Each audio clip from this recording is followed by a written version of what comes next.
تو سورہ نازیات میں اللہ تبارک و تعالیٰ فرماتا ہے وَالنَّازِعَاتِ غَرْقًا وَالنَّاشِطَاتِ نَشْطًا، فرمایا سختی سے جان کھینچنے والوں کی قسم اور نرمی سے بند کھولنے والوں کی قسم۔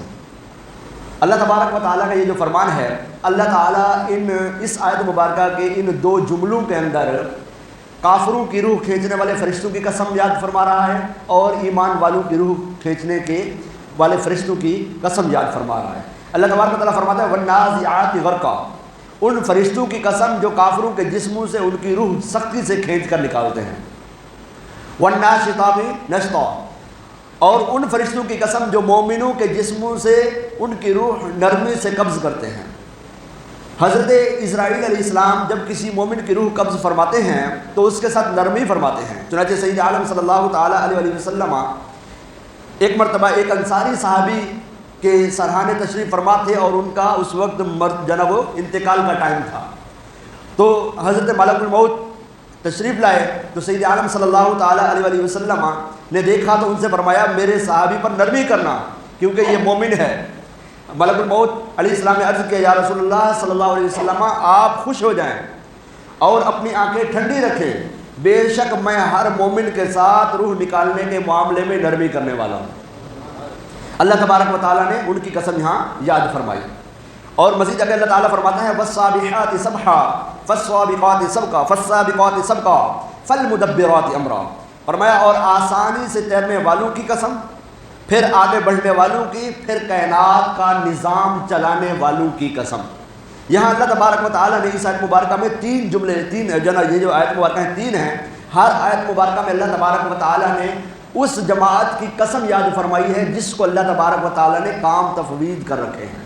اللہ تعالیٰ نے فرمایا فَالسَّابِحَاتِ سَبْحًا، ان فرشتوں کی قسم جو زمین و آسمان کے درمیان مومنوں کی روحیں لے کر آسانی سے تیرنے والے ہیں۔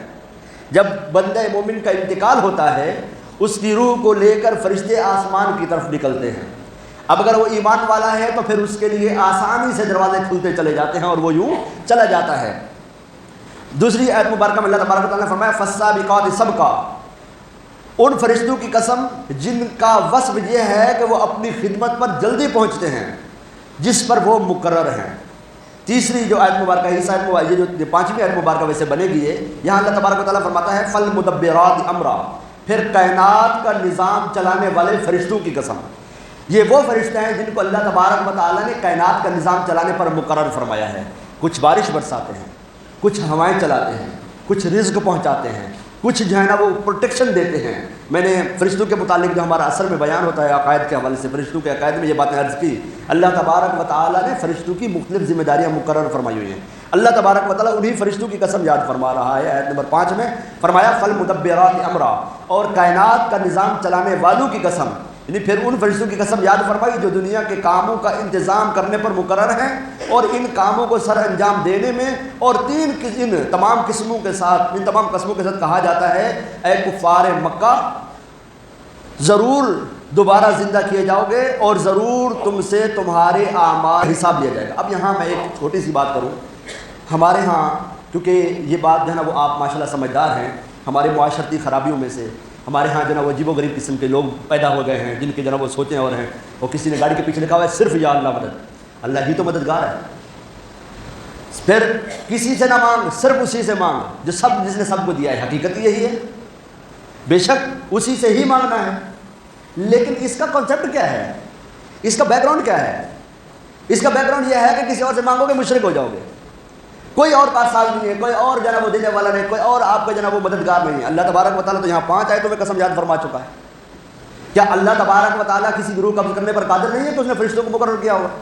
وہ تو چاہے تو سب کے سب کو ایک ہی وقت میں موت دے دے، کوئی ہل ہی نہ پائے، وہ چاہے تو سب کے سب کو رزق دے دے، کوئی بچ ہی نہ پائے، کوئی بھوکا نہ رہ پائے، وہ چاہے تو ہوائیں خود اپنے حکم سے چلائے، کوئی روک ہی نہ پائے، وہ چاہے تو کسی کا رزق چھین لے، کوئی کچھ کر ہی نہ پائے۔ تو جب اللہ تبارک و تعالیٰ تمام تر طاقتوں کے باوجود، اللہ تبارک و تعالیٰ نے تمام قوتوں کے باوجود اپنے ان فرشتوں کا مقرر فرمایا، کیا کانسیپٹ ہے؟ کیا کانسیپٹ ہے؟ کانسیپٹ اس کا اللہ تبارک و تعالیٰ نے یہ جو دیا ہے اس میں سیدھی سی بات ہے، اللہ تعالیٰ خود فرماتا ہے وَابْتَغُوا إِلَيْهِ الْوَسِيلَةَ، کہ میری بارگاہ میں وسیلہ اختیار کرو، قرآن فرما رہا ہے۔ اب جو وسیلے کو شرک کہنے والا ذرا بتا دے کہ قرآن کو ماننا ہے یا اس کو ماننا ہے۔ تو یہ جو چیزیں ہوتی ہیں نا، یہ بہت زیادہ عوام کنفیوز ہو گئی اس چیز سے۔ 1.5 انچ کی اپنی مسجد بنا لی، اپنا ایک عقیدہ گھڑ لیا، اب اس عقیدے کو گھڑنے کی خاطر مسلمانوں کے عقیدوں کے اوپر جناب وہ تیزاب پھینک رہا ہے اور کہہ رہا ہے کہ جناب یہ بھی شرک ہے، یہ بھی شرک ہے، یہ بھی شرک ہے۔ والعیاذ باللہ تعالیٰ قرآن پڑھ لیتا، سمجھ لیتا، آیات حدیث کو پڑھ لیتا، تفاسیر پڑھ لیتا تو ایسی خام خواہ کی فضولیات تو نہ بکتا اور امت کو گمراہ تو نہ کرتا۔ قرآن فرما رہا ہے، اللہ تعالیٰ فرما رہا ہے یہاں پر کہ کائنات کا نظام چلانے والے فرشتوں کی قسم۔ اب بتائیے، رزق دینے والی ذات تو اللہ کی ہے، پھر کائنات کا نظام چلانے والا کون آ گیا؟ موت دینے والی ذات تو اللہ کی ہے، پھر یہ روح نکالنے والے کہاں سے آ گئے؟ زندگی دینے والی ذات تو اللہ کی ہے، پھر یہ روح زندگی دینے والے کہاں سے آ گئے؟ وہ ماں کے پیٹ میں ہاتھ میں پکڑنے والا کہاں سے آ گیا؟ یہ ساری چیزیں عقائد اسلام اتنے، میں بارہا عرض کرتا ہوں، آپ لوگوں کے عقیدے کوئی کچی ڈوریوں سے بندھے ہوئے نہیں ہیں، کوئی تنکوں کے سہارے پہ نہیں کھڑے ہوئے، کوئی جھوٹ پر نہیں لدے ہوئے، الحمدللہ قرآن و حدیث سے ثابت ہیں۔ مسئلہ یہ ہے کہ ہمارے یہاں ایک وبا چلی ہوئی ہے، لوگوں کا ایمان چھین لیتے ہیں اپنی بات کو جسٹیفائی کرنے کے لیے۔ اسی بات کو یہاں تفسیر میں بیان فرمایا گیا، فرمایا کہ اللہ تعالیٰ کی قدرت تو یہ ہے کہ ہر چھوٹا بڑا کام کسی وسیلے کے بغیر خود ہی اس کے حکم سے ہو جائے، لیکن قانون یہ ہے کہ کام وسیلے کے ذریعے ہو، کیونکہ دنیا کا ہر کام کائنات کا نظام چلانے والے فرشتوں پر مقرر ہے، ان کے سپرد ہے۔ آیت سے یہ بھی معلوم ہوا کہ بعض نام اللہ تعالیٰ اور مخلوق کے درمیان مشترک ہیں، جیسے علیم، سمیع، بصیر، اور انہیں مدبر بھی کہتے ہیں۔ رب تدبیر فرمانے والا ہے۔ اب یہاں دیکھو کہ تم نے مجھ سے شرک کر دیا، ایک جانب وہ ایک عجیب و غریب مینٹلی ڈس آرڈر آدمی ہے، میں نام نہیں لیتا، آپ خود سوشل میڈیا کے جو وہ خود پہنچ جائیں گے۔ وہ ایک بندے نے کہا کہ محمد نواز شریف، اب میں کسی سیاسی پارٹی سے میرا کوئی تعلق نہیں ہے، کہ نواز شریف، تو بولا یہ نام ہی شرک ہے، نوازنے والا تو اللہ ہے، نواز کا معنی دینا، فالمدبرات امرا۔ آئیے جناب، فرشتے آ رہے ہیں آپ کو کھانا دینے کے لیے، یہ جو صاحب آپ کھڑے ہو کر شرک کے فتوے لگا رہے ہو نا، انہوں نے آپ کو کھانا لا کے دیا ہے جس کو آپ نے کھایا ہے، انہوں نے آپ کی روزی کا اسباب بنے ہیں جو آپ کما کے لائے ہو اور کھایا، اور آپ کیمرے پہ کھڑے ہو کے جناب وہ فائرنگ کر رہے ہو کہ جناب نوازنے والا تو اللہ ہے۔ بلا یاد باللہ تعالیٰ، عقل کا صحیح استعمال اللہ تعالیٰ نصیب فرمائے۔ تو ضروری چیز کیا ہے؟ فل مدبرات امرا۔ تو یہ اللہ تبارک و تعالیٰ کے یہ نظام ہے، نظام الہی کو انکار کرنا خام خواہ کی جناب اپنے عقائد کو جسٹیفائی کرنے کی خاطر، ایسا نہیں ہونا چاہیے، اس چیز سے بچنا چاہیے۔ یہی وجہ ہے ہمارے بچے سوشل میڈیا دیکھ دیکھ کے گمراہ ہو رہے ہیں۔ کیا ہے کہ جس نے اپنا عقیدہ بیان کرنا ہے نا، وہ اپنی بات کو جسٹیفائی کرنے کے لیے آپ کے کلپ کو کاٹے گا۔ انسان کا بچہ بن کے پورا کلپ چلانا 5 منٹ کا 10 منٹ کا، پتہ چل جائے گا کہ تم کتنا سچا ہے، تو نہیں چلاتا، اس کو کاٹتا ہے کاٹ کر اپنا جو ہے وہ اس کا جو ہے ایگو ہے اس کو سیٹیفائی کرتا ہے، اور آپ کے سامنے علماء کو، آپ کے سامنے بزرگان دین کو وہ جو ہے برا پیش کرتا ہے، اور پھر اپنی جناب دنیا بساتا ہے۔ اگلی جو آیت مبارکہ ہے اللہ تبارک و تعالیٰ کا، اگلی جو سورت مبارکہ ہے سورۃ الاعلیٰ، اس کا ہم کچھ انشاءاللہ گفتگو کرتے ہیں۔ اس میں اللہ تبارک و تعالیٰ کی قدرت کاملہ کے ایسے ایسے بیانات ہیں کہ مزہ آ جائے گا انشاءاللہ۔ اللہ تعالیٰ فرماتا ہے سبح اسم ربک الاعلیٰ، اپنے رب کے نام کی پاکی بیان کرو جو سب سے بلند ہے۔ اس آیت مبارکہ میں کی تفسیر میں مفسرین کا قول یہ ہے کہ اس آیت مبارکہ میں سبحان ربی الاعلیٰ جو ہم نماز میں کہتے ہیں یہ کہنے کا حکم ہوا۔ سید عالم صلی اللہ تعالیٰ علیہ وسلم کا فرمان موجود ہے، حضرت عقبہ بن عامر رضی اللہ تعالیٰ فرماتے ہیں جب یہ آیت کریمہ نازل ہوئی تو رسول اکرم صلی اللہ تعالیٰ علیہ وسلم نے فرمایا اسے اپنے سجدے میں داخل کر دو، یعنی سبحان ربی الاعلیٰ کہو۔ دوسری آیت مبارکہ اللہ تعالیٰ فرماتا ہے الذی خلق فسویٰ، وہ ذات جس نے پیدا کر کے ٹھیک بنایا، یعنی اپنے اس رب کی پاکی بیان کرو جس نے ہر چیز کی پیدائش ایسی مناسب فرمائی جو پیدا کرنے والے کے علم و حکمت پر دلالت کرتی ہے۔ اس سے 2 باتیں معلوم ہوئی، ایک تو یہ کہ چھوٹی بڑی ہر چیز کو اللہ تعالیٰ نے پیدا کیا، اپنی اس شان کو بیان کرتے ہوئے اللہ تعالیٰ ایک اور مقام پر فرماتا ہے وَخَلَقَ كُلَّ شَيْءٍ وَهُوَ بِكُلِّ شَيْءٍ عَلِيمٌ، اور اس نے ہر شے کو پیدا کیا اور ہر شے کو جاننے والا ہے۔ دوسری آیت مبارکہ میں اللہ تعالیٰ فرماتا ہے اللہ خالق کل شیء وهو الواحد القہار، اللہ ہر چیز کا پیدا کرنے والا اور وہ اکیلا سب پر غالب ہے۔ مزید فرمایا وخلق کل شیء فقدرہ تقدیرا، اللہ تعالیٰ نے ہر چیز کو پیدا فرمایا پھر اسے ٹھیک اندازے پر رکھا۔ دوسری بات ثابت ہوئی وہ یہ ہے کہ ہر چیز کو پیدا فرمانے میں کوئی نہ کوئی حکمت ضرور ہے۔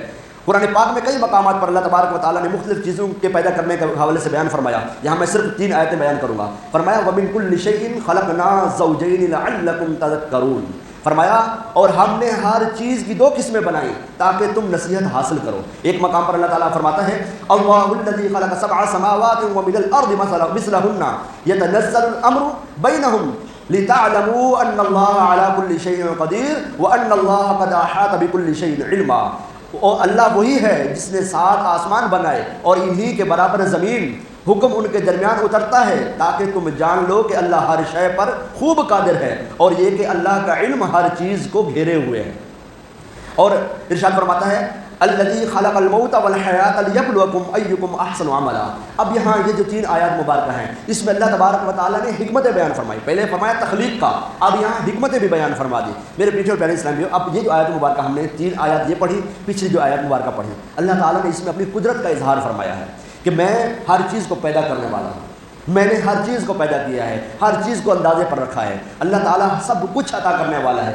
اللہ کی وحدانیت کا اقرار یہ ہے کہ ہر چیز کا مالک، ہر چیز کا رازق، ہر چیز کا خالق، ہر چیز کا پالک اللہ ہی ہے، اور ہمیں کسی بھی بزرگ نے، کسی بھی بابا نے، کسی بھی نیک آدمی نے اس چیز سے دور نہیں کیا ہے۔ ان کی زندگیاں اسی کام میں صرف ہو گئی ہیں۔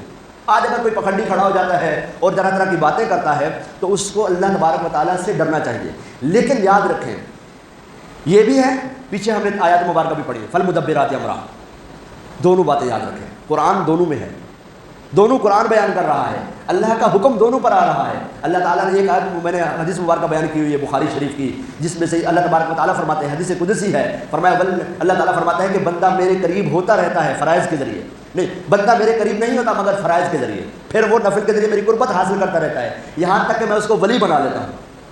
جب میں ولی بنا دیتا ہوں تو پھر میں اس کو کان اس کے بن جاتا ہوں، یعنی اس کو سماعت ایسی دے دیتا ہوں کہ وہ دور تک سنتا ہے، اس کو ایسی نظر عطا فرما دیتا ہوں، کنت لہو بصرا لہو۔ یہاں آیت جو حدیث مبارکہ کے الفاظ ہیں وہ تو یہ ہیں کہ میں اس کی بینائی بن جاتا ہوں۔ اللہ بینائی نہیں بنتا، اللہ قوت عطا فرماتا ہے، مراد یہاں یہی ہے۔ اللہ تعالیٰ فرماتا ہے میں اس کا ہاتھ بن جاتا ہوں، اللہ تعالیٰ وہ ہاتھ اللہ کا نہیں ہوتا جو ولی پکڑ رہا ہوتا ہے، اللہ تبارک و تعالیٰ اس کو ایسی قدرت عطا فرما دیتا ہے کہ وہ پکڑ لیتا ہے۔ پھر فرمایا کہ وہ مجھ سے جو مانگتا ہے میں اس کو ضرور عطا کروں گا۔ سید عالم صلی اللہ تعالیٰ علیہ وسلم نے فقراء کے فضائل بیان کیا، ہم نے حدیث مبارکہ لانی ہے انشاءاللہ آپ کو فقراء کے فضائل بیان کرنے کے لیے۔ پہلے میں یہ چاہ رہا تھا کہ ہم اس صورت کو بیان کر دیں تاکہ مسلمان تسلی سے رہیں کہ یار ایسا تو نہیں ہے کہ ہمیں کبھی کہاں لے کے جا رہے ہیں، کبھی کہاں لے کے جا رہے ہیں، تیار الی ھذا و الی ھذا، کبھی ادھر لے کے بھاگ جاتے ہیں تو کبھی ادھر لے کے بھاگ جاتے ہیں، پتہ نہیں کیسی دنیا کے مالک ہیں۔ تو یہ میں آپ کو پہلے اس لیے ان آیات مبارکہ کو پہلے بیان کرنا چاہ رہا تھا کہ اللہ تبارک و تعالیٰ نے اپنی رحمت سے یہ قدرت عطا فرمائی ہے اولیاء کرام کو، وہ اللہ کی عطا سے کرتے ہیں۔ کوئی اگر یہ کہے کہ میں اللہ کے عطا سے نہیں کرتا میں خود ہوں تو وہ ولی نہیں ہے، وہاں ولی ہے لیکن وہ شیطان کا ولی ہے، وہ رحمان کا ولی نہیں ہے۔ رحمان کا ولی اللہ کی عطا سے کرتا ہے۔ تو لہٰذا یہ ہمارا عقیدہ ہے الحمدللہ کہ ہمارا رب ہر چیز پر قادر ہے۔ ہمارے رب کی شان یہ ہے کہ اس نے اپنے بندے مقرر کیے ہوئے ہیں، اور بندے مقرر کرنا جو ہے یہ اس کی طاقت کا اظہار ہے، اس کی قوت کا اظہار ہے۔ اس نے فرشتے مقرر کیے، اس نے انبیاء مقرر کیے، اس نے اولیاء مقرر فرمائے، یہ سب کے سب یہ اس کی شان اور اس کی طاقت کا اظہار ہے۔ یہ نہیں ہے کہ وہ محتاج ہے ولیعاذ باللہ تعالیٰ، وہ قادر ہے، وہ چاہے تو دم زدن میں سب کا سب فنا کر دے اور اس سے کوئی پوچھ نہیں سکتا، وہ چاہے تو سب کو عطا کر دے، اس سے یہ بھی کوئی نہیں پوچھ سکتا کہ تمہیں دیا کیوں ہے۔ اللہ تعالیٰ سے دعا ہے اللہ تعالیٰ ہم سب کو علم و عمل کی برکت عطا فرمائے۔